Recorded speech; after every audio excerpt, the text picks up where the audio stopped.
Hello students, my self Piyush. हम लोग algebra में सीक्वेंस सीरीज देख रहे थे। तो अभी तक हमने लेक्चर 5 तक डील किया है और आज हम लेक्चर 6 में जो एप्लीकेशंस जो क्वेश्चन बनते हैं एपी के, अर्थमेटिक मीन के और जो प्रॉपर्टीज बेस्ड क्वेश्चन बनते हैं वो देखेंगे। साथ ही जो हमने प्रीवियस लेक्चर में क्या क्या डील किया था वो रिकॉल करेंगे। तो मूव करते हैं। यह हमारा यशोभूमि रेसिडेंशियल प्रोग्राम है जहां पे हम 8 to 12 और 12 पास स्टूडेंट्स के लिए जेई और नीट का प्रिपरेशन कराते हैं, जो कि हमारे सर आईपीएस विकास वैभव सर के अंडर गाइडेंस और पटना के डीएसपी सर विनय रंजन के अंडर गाइडेंस में होता है। अपने प्रिपरेशन को बेहतरीन बनाने के लिए आप हमारे इंस्टीट्यूट को ज्वाइन कर सकते हैं। चलिए हम लोग लेक्चर 5 में क्या क्या देखे थे। ये लेक्चर 6 गलती से लिखा गया। लेक्चर 5 में हम लोग क्या क्या देखे थे। लेक्चर 5 में हमने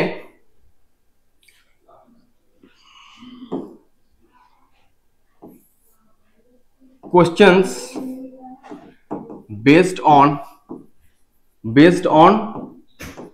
एपी एंड इट्स प्रॉपर्टीज, पहला काम ये किए थे।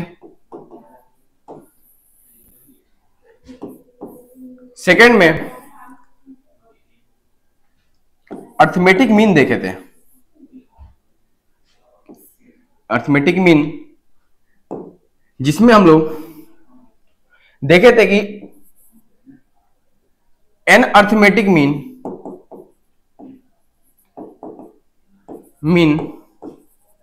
जब इंसर्ट करते थे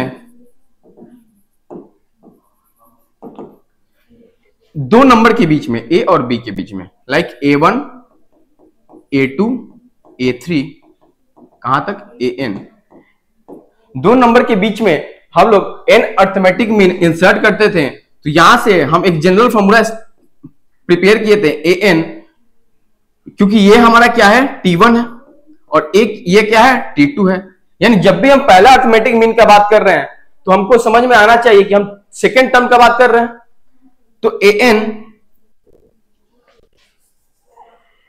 हम यहां पे लिख सकते हैं कि जो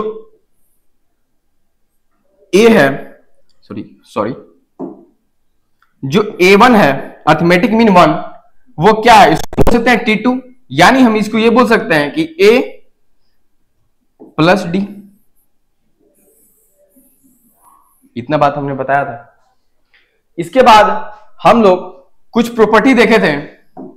शायद आप लोगों को याद होगा कि हमने एक प्रॉपर्टी बताया था कि जब भी कांस्टेंट को ऐड करते हैं, अगर ABC AP में होता है, तो कोई भी कांस्टेंट को जब हम ऐड करते हैं तो जो हमारा सीरीज बनता है वो भी क्या होता है, एपी में होता है, like B plus minus K, C plus K, ये भी क्या होगा एपी में होगा। पहला प्रॉपर्टी ये बोलता है। सेकेंड प्रॉपर्टी में बात करते थे कि जब भी हम कुछ कांस्टेंट से मल्टीप्लाई करते हैं तो क्या होता है, जो हमारा नया एपी बनता है KC। यानी कुछ कांस्टेंट से ABC को मल्टीप्लाई कर रहे हैं तो क्या होगा, जो हमारा सीरीज बनेगा वो भी एपी में होगा।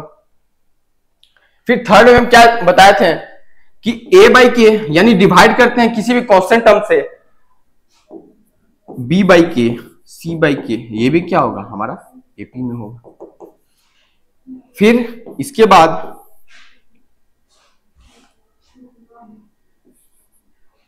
A B C D E, ये और ये फर्स्ट एंड लास्ट, सेकेंड और सेकेंड लास्ट को जब ऐड करते हैं तो हम लिख सकते हैं कि A प्लस E, ये प्रॉपर्टीज है, equal to C plus D equal to 2 times of E,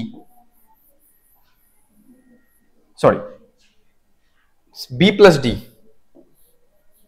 equal to 2 times of C। और एक प्रॉपर्टी है कि जब ए बी सी एपी में होता है तो हम बोल सकते हैं ना 2b equal to A plus C. Sir ये कैसे आया? तो हम क्या इसको लिख सकते हैं, जब इन दोनों को माइनस, सेकेंड टर्म में से फर्स्ट टर्म माइनस करेंगे और थर्ड टर्म में से सेकेंड टर्म माइनस करेंगे, यानी इक्वल टू हम डी कॉमन डिफरेंस बोलते हैं। तो हम यहां से हम ये लिख सकते हैं कि जब माइनस बी को शिफ्ट करेंगे तो 2b equal to A plus c. यही बात है, ये प्रॉपर्टी हो गया जब एपी में रहता है। और एक और बात बताए थे सर, जब भी A1 A2 A3 AN तक रहता है तो फर्स्ट टर्म और लास्ट टर्म यानी A1 plus AN equal to second term और इससे पहले वाला टर्म क्या होगा, AN minus 1, A2 plus AN minus 1 equal to A3 plus AN minus 2। ये ऐसे ही चला जाएगा, ठीक है। ये भी एक प्रॉपर्टी होता है।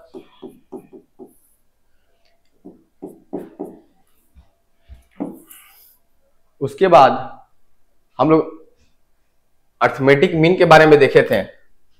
अर्थमेटिक मीन में पहला काम क्या करते हैं हम लोग, कॉमन डिफरेंस फाइंड करते हैं। कैसे? तो last term minus first term divide by n plus 1। यहां पे n क्या रहता है, number of arithmetic mean, number of arithmetic mean. बात क्लियर है सर?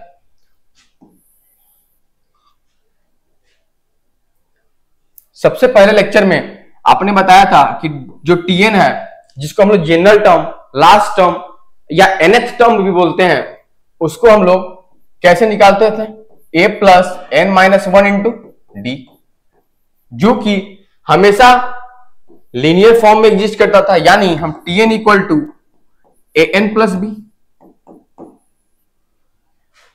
इस फॉर्म में एग्जिस्ट करता था, जहां पे कॉमन डिफरेंस हम डायरेक्ट बता सकते हैं कि कॉमन डिफरेंस जो कोफिशिएंट ऑफ n। इतना बात क्लियर है सर?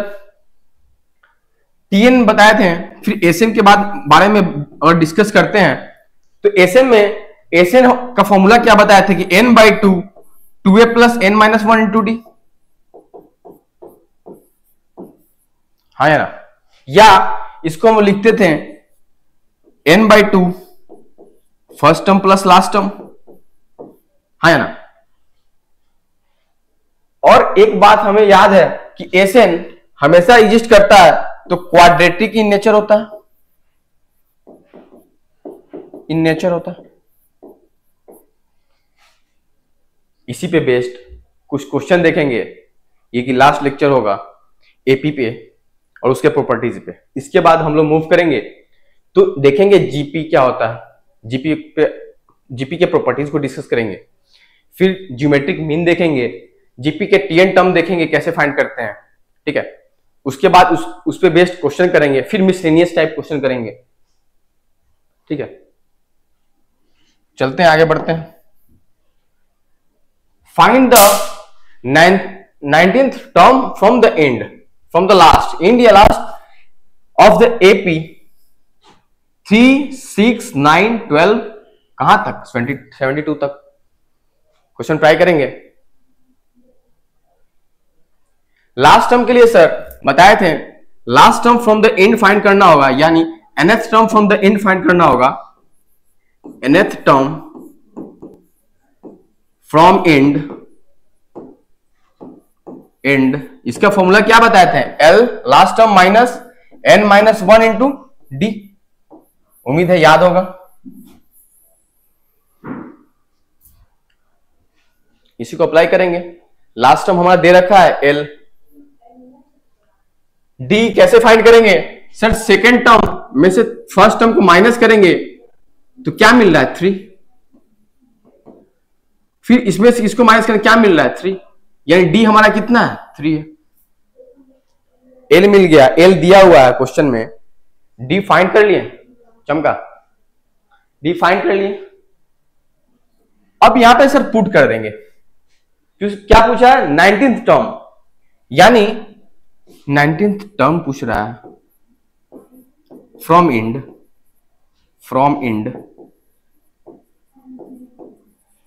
है ना। 19th टर्म जब इंड पूछ रहा है तो हमें एल का वैल्यू पता है क्या है 72, एल का वैल्यू कितना है 72, पुट किए माइनस 19th, एन का वैल्यू कितना दे रखा है 9 माइनस 1 इंटू डी, डी कितना है 3, यहां पे 72 माइनस 18 इंटू,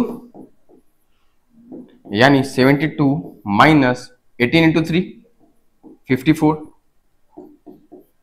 12 माइनस 4 8, 6 माइनस 5 18, यानी जो 19th टर्म लास्ट से होगा, लास्ट से जो 19th टर्म होगा from end, 19th term from end कितना हो जाएगा 18, ये हमारा आंसर हो जाएगा।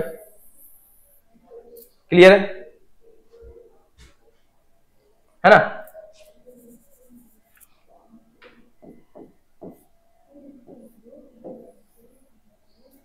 ठीक है, अब दिख रहा है 18, इजी था, सिर्फ फॉर्मूला अप्लाई किए, आंसर मिल गया। इसी तरह नेक्स्ट क्वेश्चन पे मूव करते हैं। Find the value of D, find the value of D at which z is equal to a1 a2 a7 first term, second term and seven term. First term a1, second term a2 and seven term का multiplication दिया हुआ है, और क्या पूछा है कि z इज मिनिमम गिवन, क्या गिवन दे रखा है a7, यानी सेवेंथ टर्म का वैल्यू दे रखा है 9। अच्छा क्वेश्चन है, थोड़ा दिमाग लगाएंगे, पॉज करके सोचेंगे।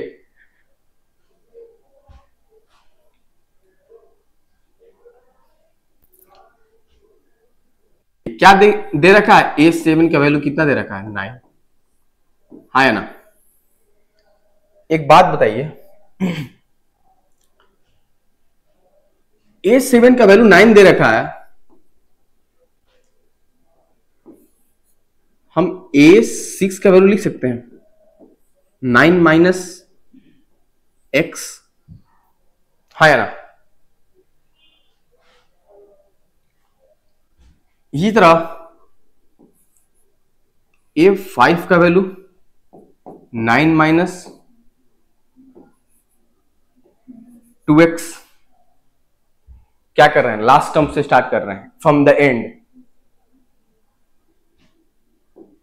a4 क्या लिख सकते हैं 9 माइनस 3x, ऐसे ही a3 क्या लिख सकते हैं 9 माइनस 2x, देख रहे हैं a4 a2 सॉरी a2 कितना हो जाएगा, a2 कितना हो जाएगा 9 माइनस 3x,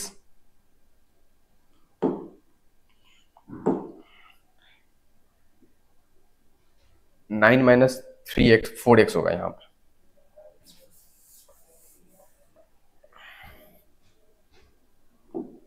a3 कितना हो जाएगा 9 माइनस 4x,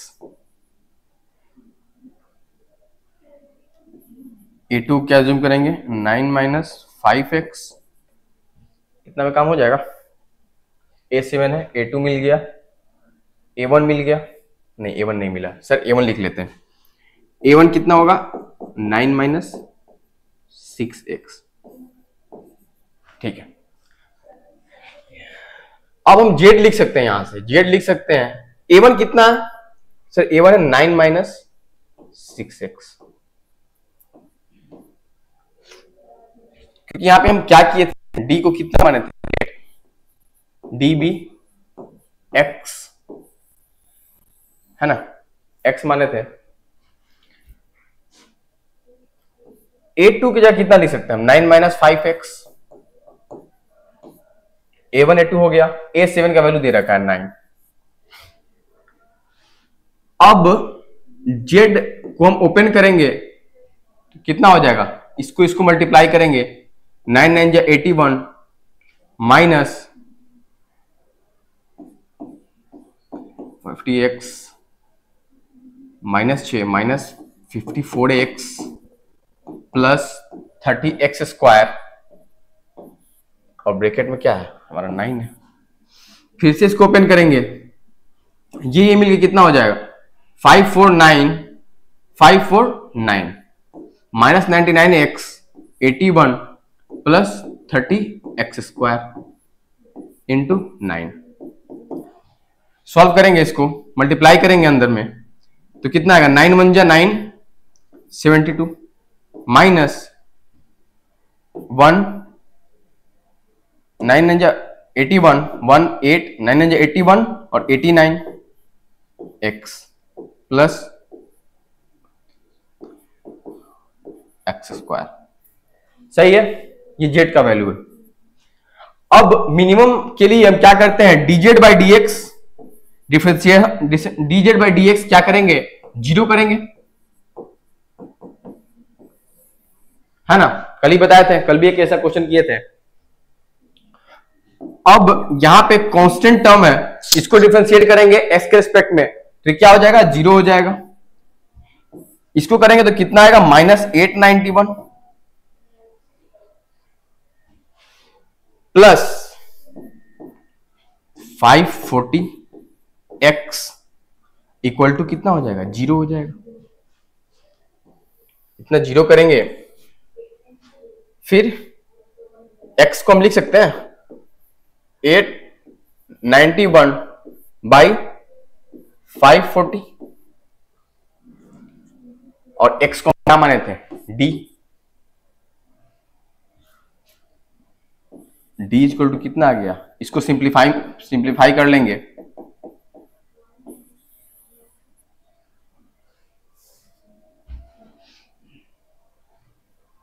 कर देते हैं, 9 से कैंसिल हो जाएगा, 60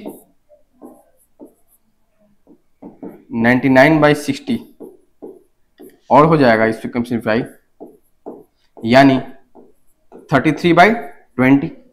तो d का वैल्यू कितना आया, d का वैल्यू आया सर 33 बाई 20, जो कि आपका आंसर हो जाएगा d। इस d पे क्या होगा, मिनिमम होगा z, है ना।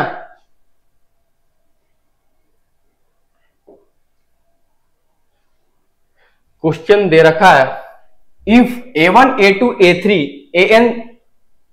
an टर्म तक are in AP, then show that 1 by under root a1 plus under root a2 1 by root a2 plus root a3 कहां तक, 1 by root an minus 1 plus root an किसके equal to proof करना, show करना n minus 1 divide by under root a1 plus root an। Sir कैसे approach करेंगे, तो नीचे में यानी डिनोमिनेटर में क्या दे रखा है, क्या गिवन है, जब भी बात रूट हटाने की होती है डिनोमिनेटर से तो हमें हमारे दिमाग में एक क्लिक करना चाहिए आइडिया, क्या होना चाहिए, हम रेशनलाइज करेंगे। क्या करेंगे, रेशनलाइज करेंगे। तो रेशनलाइज करेंगे हम LHS को, LHS, ठीक है। जब LHS को रेशनलाइज करेंगे 1 upon root a1 plus root a2, यही दिया ना, इसको रेशनलाइज करेंगे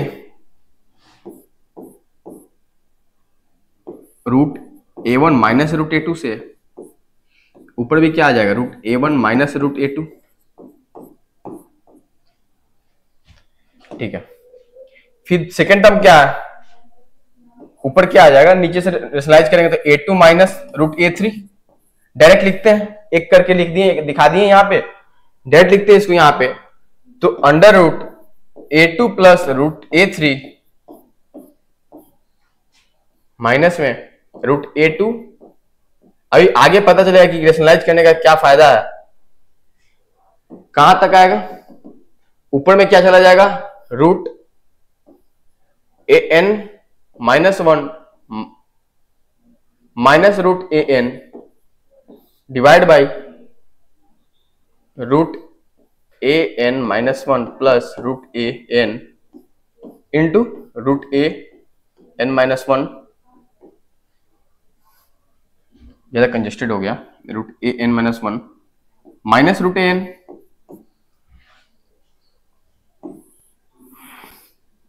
सर यहां पे देखेंगे पहला टर्म क्या आया, root A1 minus root A2, root A1 minus root A2।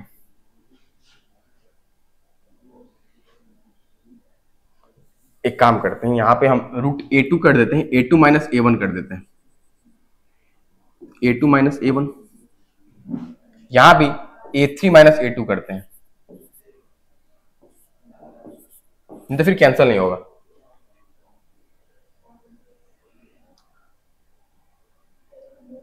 AN minus 1 AN minus 1, ठीक है।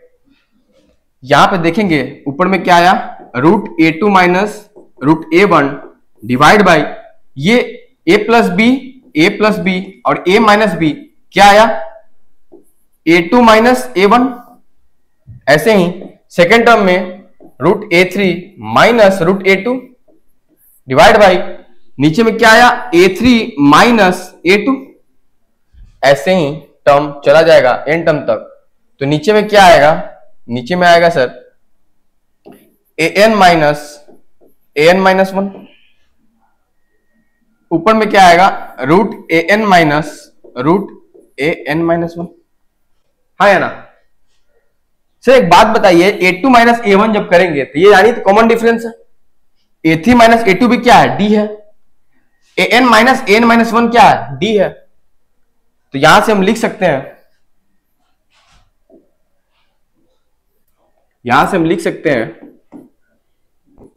A2 minus root A1 divide by D plus root A3 minus root A2 divide by D plus so on. कहां तक जा रहा है, root AN minus root AN minus 1 divide by D। Sir D common ले लेते हैं, D बाहर आ गया तो क्या बचा अंदर में, root A2 minus root A1 plus root A3 minus root A2 plus root AN minus root AN minus 1। यही बचा सर। इससे ये कैंसल आउट, इससे इसके बाद वाला कैंसल आउट हो जाएगा, और हमारा इससे एक बाद वाला कैंसिल हो जाएगा, बचेगा क्या सर, 1 बाई D, लास्ट में बचेगा root AN minus root A1, ये बचेगा, है ना। इसके बाद क्या करेंगे सर, फिर से एक बार रेशनलाइज कर लेते हैं, फिर से रेशनलाइज करेंगे, root AN plus root A1 को ऊपर और नीचे यानी न्यूमरेटर और डिनोमिनेटर में मल्टीप्लाई करेंगे तो कितना हो जाएगा, डायरेक्ट लिख सकते हैं हम AN minus A1 divide by D root AN plus root A1, है ना। फिर यहां पे देखेंगे हमें AN का nth टर्म का फॉर्मूला पता है, A plus N minus 1 into D, यानी A1 प्लस फर्स्ट टर्म क्या है, A1 था, plus N minus 1 into D minus A1 divide by D under root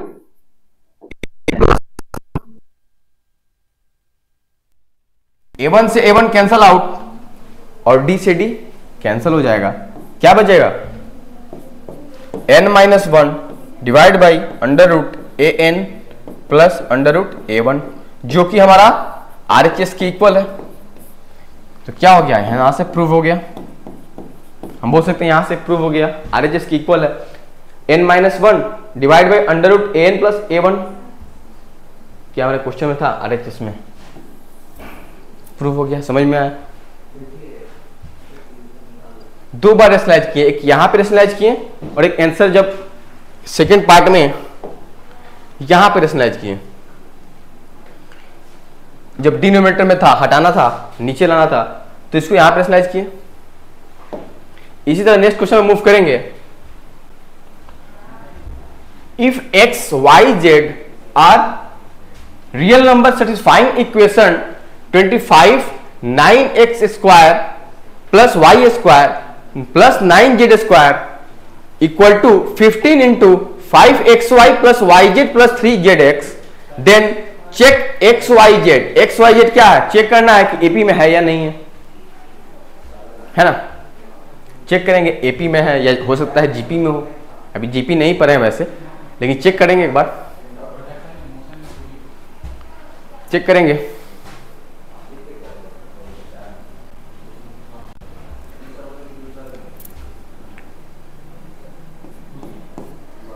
तो स्टार्ट करते हैं। यहां पे क्वेश्चन क्या दिया, 25 into 9x square plus Y square plus 9z square equal to 15 5xy plus yz plus 3zx, है ना। एक बात बताइएगा, यहां पे कुछ ऑब्जर्व कीजिएगा, दिख रहा है आपको 25 5 का स्क्वायर। इतना बात दिमाग में याद रखिए, हम लिखेंगे नहीं क्योंकि आप बच्चे नहीं, आप एक स्टेप समझ सकते हैं आगे। 5 स्क्वायर, हम 9 को क्या लिख सकते हैं, 3 का स्क्वायर, यानी जब हम मल्टीप्लाई करेंगे डायरेक्ट लिख सकते हैं हम 15 इंटू एक्स का होल स्क्वायर। अरे 5 स्क्वायर इंटू 3 स्क्वायर, जब बेस सेम हो, जब सब पावर सेम हो तो बेस मल्टीप्लाई हो जाता है। प्लस यहां से हम इसको मल्टीप्लाई करेंगे तो लिख सकते हैं 5y का होल स्क्वायर, और 9z स्क्वायर को हम लिख सकते हैं 3z का होल स्क्वायर। अब यहां पे देखेंगे RHS में 15 into 5 75xy plus 15 into yz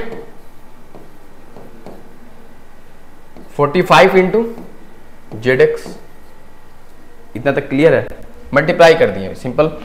उसके बाद RHS वाले टर्म को LHS में लाएंगे तो दिखेगा 15x का होल स्क्वायर प्लस 5y का होल स्क्वायर प्लस 3z का होल स्क्वायर माइनस 75xy को हम क्या लिख सकते हैं, डायरेक्ट लिखते हैं यहां पे 15x इंटू 5y, है ना, माइनस 15yz को हम क्या लिख सकते हैं, 5y into 15x into 15y, 5x into 3z, 5y into 3z। फिर 45 को क्या लिख सकते हैं, 45zx यानी 3x इंटू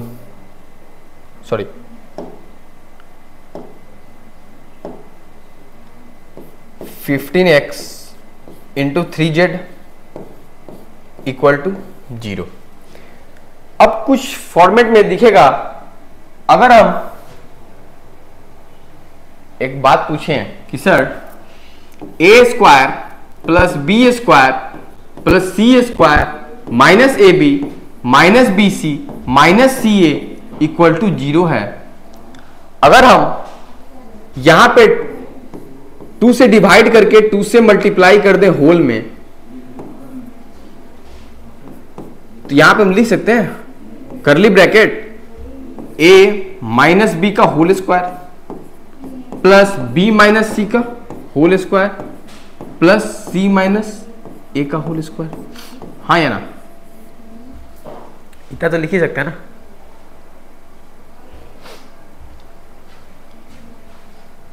इसी पे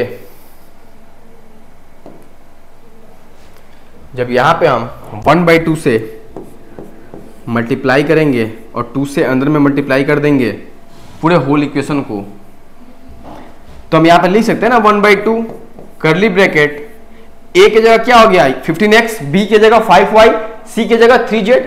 सेम फॉर्मूला पे सेट करेंगे तो 15x माइनस 5y का whole square plus 5y minus 3z whole square plus 3z minus 15x का होल स्क्वायर इक्वल टू किसके इक्वल होगा? 0 के इक्वल होगा। तो 3 पॉजिटिव क्वांटिटी 0 के इक्वल कब होगा? जब ईच 0 होगा, हर एक 0 के इक्वल होगा। ये भी 0 के इक्वल, ये भी 0 के इक्वल है ना। यानी ये भी 0, ये भी 0 और ये भी 0 इक्वल होगा, क्योंकि पॉजिटिव क्वांटिटी है और 0 के इक्वल करना है, तो ये तीनों 0 होगा, तब ये 0 के इक्वल होगा होल इक्वेशन। तो यहां पे समझेंगे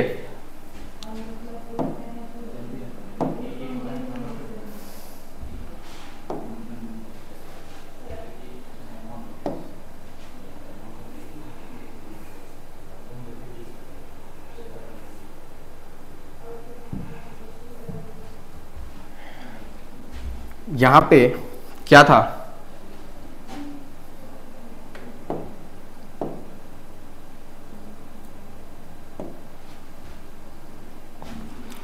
(15x minus 5y, 5y minus 3z and 3z minus 15x). तो ऐसे यहां पे देखेंगे तो 15x minus 5y equal to 0 पहला case, 5y minus 3z equal to 0 and 3z minus 15x equal to 0। यही 3 केस बन रहा है। अब यहां पे हम बोल सकते हैं 15x equal to 5y equal to 3z, हाँ है ना।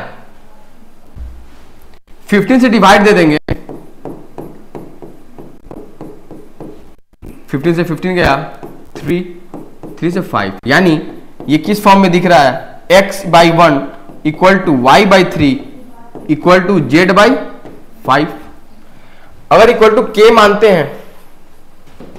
k मानते हैं, तो x equal to y equal to z किसके प्रोपोर्शनल होगा? k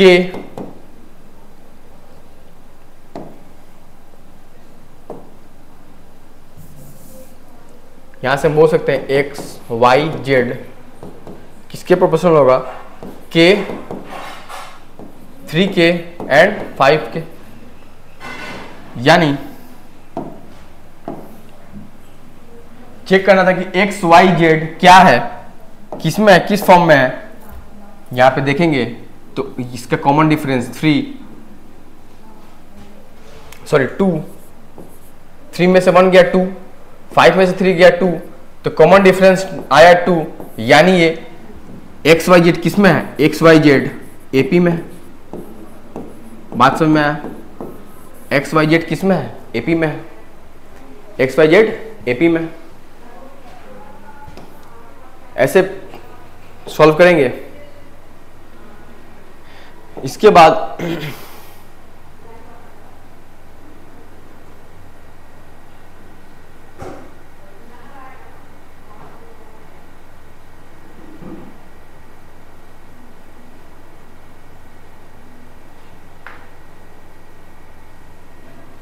ये क्वेश्चन करेंगे। Given A1 A2 A3 N the AP में है, prove that 1/A1 into n, 1/A2 into n minus 1, 1/A3 into n minus 2, कहां तक? लास्ट टर्म में 1/AN into A1 है, ये किसके इक्वल है? 2/A1 plus AN, ब्रैकेट में 1 by A1 plus 1 by A2 कहां तक, लास्ट टर्म तक 1 बाई AN, इसको प्रूफ करना है। या हम ऐसे भी बोल सकते हैं, कुछ फॉर्मेट में चेंज कर दें, ये वाले टर्म को इधर मल्टीप्लाई कर दें तो हम बोल सकते हैं A1 plus A2 sorry A1 plus AN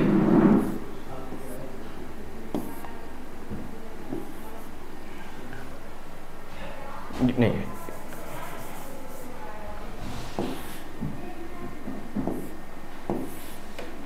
1 by A1 into AN plus 1 by A2 into AN minus 1 plus 1 by A3 AN minus 2 plus 1 by AN into A1। इसको हम बोल सकते हैं, प्रूफ कर सकते हैं 2 times of 1 by A1 plus 1 by A2 कहां तक, 1 बाई AN तक। बात एक ही हुआ, हम इसको LHS को इक्वल, इसके इक्वल करें, RHS के इक्वल करें, या हम नीचे वाले पार्ट को A1 प्लस AN को ले जाके LHS में मल्टीप्लाई कर दिए, अब बोल रहे हैं कि इसके इक्वल करना है RHS के 2 times of 1 by A1 plus 1 by A2 कहां तक, 1 बाई AN टर्म तक।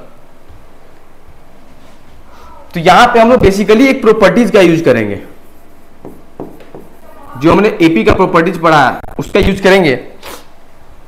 तो A1 प्लस AN को जो अंदर मल्टीप्लाई करेंगे तो लिख देंगे A1 plus AN divide by A1 into AN, है ना, प्लस A1 प्लस AN को सेकेंड वाले टर्म से जब मल्टीप्लाई करेंगे तो A1 प्लस AN इक्वल होगा A2 प्लस AN माइनस 1। ये प्रॉपर्टीज है एपी का, तो हम यहां पे लिख सकते हैं direct A2 plus AN minus 1 divide by A2 into AN minus 1 plus यहां पे हम लिख सकते हैं A3 plus AN minus 2 divide by A3 into AN minus 2। ऐसे ही जब लास्ट टर्म पे पहुंचेंगे तो क्या लिखेंगे, AN plus A1 AN plus A1 divide by AN into A1, है ना। यहां से कुछ दिख रहा है सर, इसको इस टर्म से मल्टीप्लाई डिवाइड करेंगे तो A1 कैंसिल हो जाएगा तो 1 बाई AN मिलेगा, फिर इसी सेकेंड टर्म, इसी को सेकेंड वाले टर्म से मल्टीप्लाई डिवाइड करेंगे तो AN कैंसिल हो जाएगा, 1 बाई A1 मिलेगा। तो हम यहां से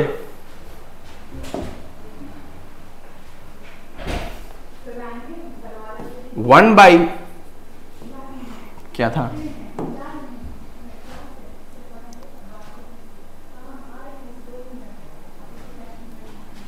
one by AN plus 1 by A1, 1 by AN 1 by A1 plus 1 by A2 plus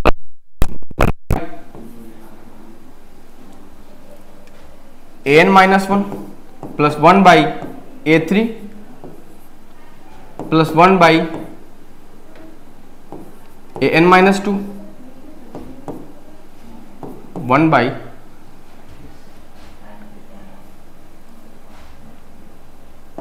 यहां पे देख लेते हैं एक बार, A2 1 by AN minus 1 1 by A2 A3 plus AN minus 2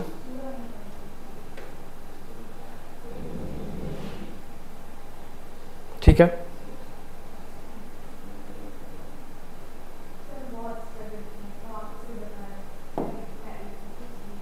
sorry,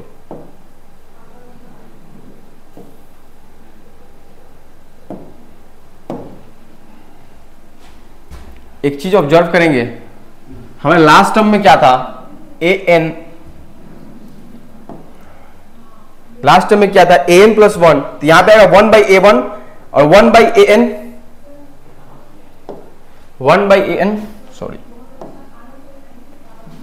last term में क्या था 1 by A1 plus 1 by AN। ऐसे ही जब लास्ट से हम फर्स्ट की ओर आएंगे तो हमारा टर्म रिपीट होने लगेगा, ठीक है। तो यहां पे अगर 1/an यहां मिला, 1/an यहां मिला, तो हम लिख सकते हैं 2 टाइम्स ऑफ an,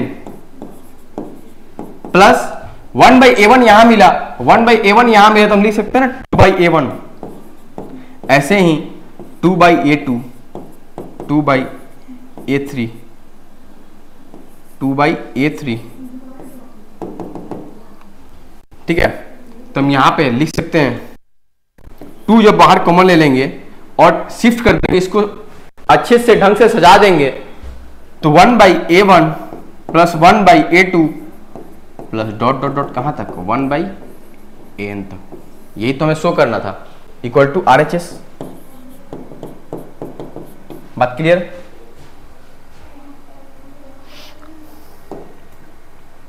इसी तरह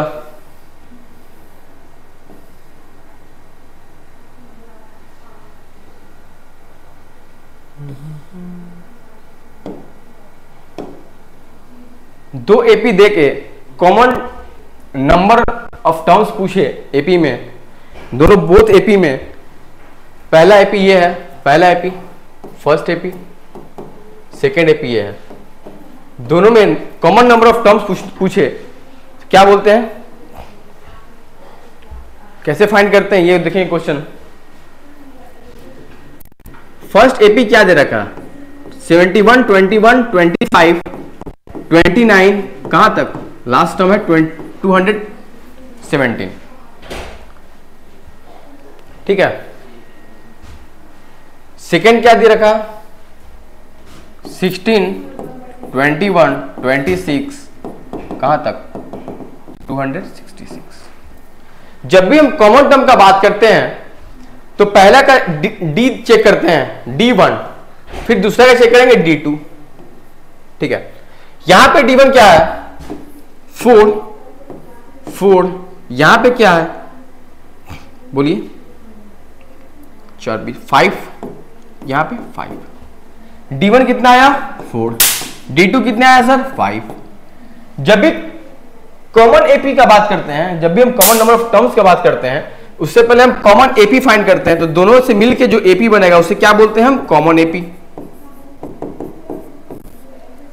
कॉमन एपी में पहले चेक करें दोनों में कॉमन टर्म क्या है, 21, 21 कॉमन टर्म है ना। फिर इसमें 5 इंक्रीज करेंगे, 26 और 5, 31 आएगा, 31। इसमें 4 इंक्रीज करेंगे,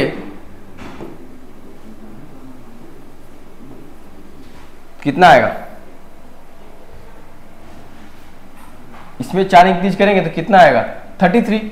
लेकिन जब हम कॉमन एपी के लिए कॉमन डी का बात करते हैं, जो सीरीज का पहला टर्म क्या मिला, 21, जो दोनों में कॉमन है, ठीक है।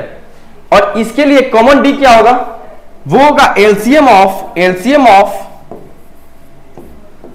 D1 और D2। D1 D2 का एलसीएम कितना होगा, 5 और 4 का एलसीएम 20। तो कॉमन डी यहां से कितना मिला, 20। अब फर्स्ट टर्म पता है तो यहां से हम सीरीज बना सकते हैं ना, 20, 20, 41, फिर से 61, है ना, एंड सो ऑन। तो जो कॉमन एपी बन रहा है हमारा, उसका फर्स्ट टर्म क्या है, a इक्वल टू 21, डी कितना है 20। पूछा क्या है, number of common number of terms, यानी n का वैल्यू पूछ रहा है। तो इन दोनों में लास्ट टर्म पहले देखेंगे कि 217 एंड 266, इसमें कॉमन टर्म कहां तक आएगा, छोटे वाले की तरफ। जिसका कम होगा, लास्ट टर्म जिसका कम होगा वही हमारा रेंज रहेगा, बाउंड्री लाइन वही रहेगा मेरा 217। यानी हम बोलेंगे कि जो Tn होगा लेस देन 217, यानी a plus n minus 1 into D, nth term का जो फॉर्मूला होता है अप्लाई करेंगे 217, ए का वैल्यू कितना है 21 plus n minus 1 into D, D का वैल्यू कितना 20 लेस देन 217 इधर RHS में ले जाके n माइनस 1 इंटू 20 ये तो रहेगा ही, LHS में -21। यहां पे देखेंगे n minus 1 20 less than 7 minus 1 6 11 minus 2 9 1 तो कितना आया n minus 1 less than 196 divide by 20, ये कट करेंगे 10 यानी n minus 1 less than 9.8 n less than 10.8 यानी n कितना आएगा 10 से छोटा, n का वैल्यू कितना आ जाएगा 10, n इक्वल टू कितना आ जाएगा 10, 10.8 से छोटा। या एक टर्म में ऐसे भी देखते हैं जब हम यहां पर पहुंच जाते हैं tn इक्वल टू 270 लिखते हैं, यहां पे tn इक्वल टू 217 और हमें कॉमन टर्म में a पता है कि 21 है सर, d पता है कि 20 है सर। अब जब हम a plus n minus 1 into D formula apply करते हैं 217 तो यहां पे n minus 1 into D equal to 201 minus a divide by D, यहां पे इसको d को डिवाइड कर दिए और इसके ग्रेटेस्ट इंटीजर लेते हैं। आगे चल के पढ़ना है ग्रेटेस्ट, इसीलिए हम बता नहीं रहते हैं, लेकिन ग्रेटेस्ट इंटीजर पढ़ते हैं। इस बॉक्स को क्या बोलते हैं, स्क्वायर रूट को GIF यानी ग्रेटेस्ट इंटीजर फंक्शन, ठीक है। n को हम यहां से फाइंड करेंगे 270 माइनस a का वैल्यू है 21 डिवाइड बाई d का वैल्यू है 20, इसका ग्रेटेस्ट इंटीजर प्लस 1। अभी हमने देखा था 270 माइनस यहां पे किए थे -21, 196 डिवाइड बाई 20 कितना आया था 9.8। तो यहां से हम देखेंगे 9.8 का greatest integer function, greatest integer क्या होगा +1, यानी 9.8 का ग्रेटेस्ट इंटीजर कितना होगा GIF होगा 9 + 1। तो यहां से n का वैल्यू निकल के कितना आ रहा है 10, यही हमारा आंसर हो जाएगा, यही नंबर ऑफ टर्म्स हो जाएगा 10, है ना। इस तरह कॉमन टर्म हम लोग कॉमन एपी का कॉमन टर्म ऐसे फाइंड करते हैं। पहले क्या करेंगे, दोनों एपी को ऑब्जर्व करेंगे, उसमें से जो कॉमन टर्म होगा उसको बाहर लेंगे और थर्ड कॉमन टर्म के लिए उसको एपी में फर्स्ट टर्म उसको लेंगे। उसके बाद जो कॉमन डिफरेंस होगा कॉमन एपी के लिए उसको हम लोग एलसीएम लेंगे D1 एंड D2 का, ऐसे यहां पे देखे थे। D1 एंड D2 का क्या लेंगे हम कॉमन डिफरेंस के लिए LCM of D1 and D2। उसके बाद जो इससे मिलके सीरीज बनेगा हम लोग अप्लाई कर देंगे, क्या लास्ट टर्म देखेंगे जो सबसे छोटा वाला होगा उसको लेंगे और Tn का फॉर्मूला अप्लाई करेंगे a plus n minus 1 into D. उसके बाद n माइनस 1 इंटू डी, जो भी n माइनस लास्ट टर्म यानी first term n minus a by D का क्या लेंगे हम GIF लेंगे, ग्रेटेस्ट इंटीजर फंक्शन। और GIF में 9.8 का वैल्यू होता है 9 + 1, तो n का वैल्यू कितना आ गया 10, ठीक है। तो ये कुछ क्वेश्चन थे, ठीक है, उस पर हम लोग इसके बाद कुछ हम लोग होमवर्क लिख लेते हैं।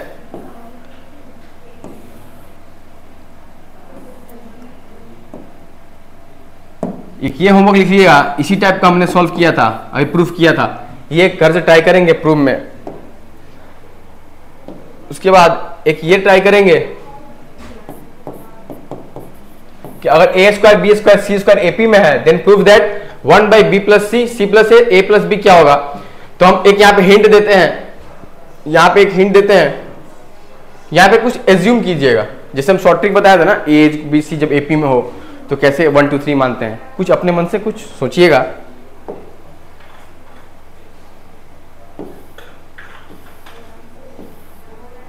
और एक लास्ट क्वेश्चन ये ट्राई कीजिएगा, ये अच्छा क्वेश्चन है, ये लास्ट क्वेश्चन ट्राई कीजिएगा होमवर्क में, बहुत ही फेमस क्वेश्चन है। ठीक है, चलिए बहुत बहुत धन्यवाद, आज तक नहीं रहने देते।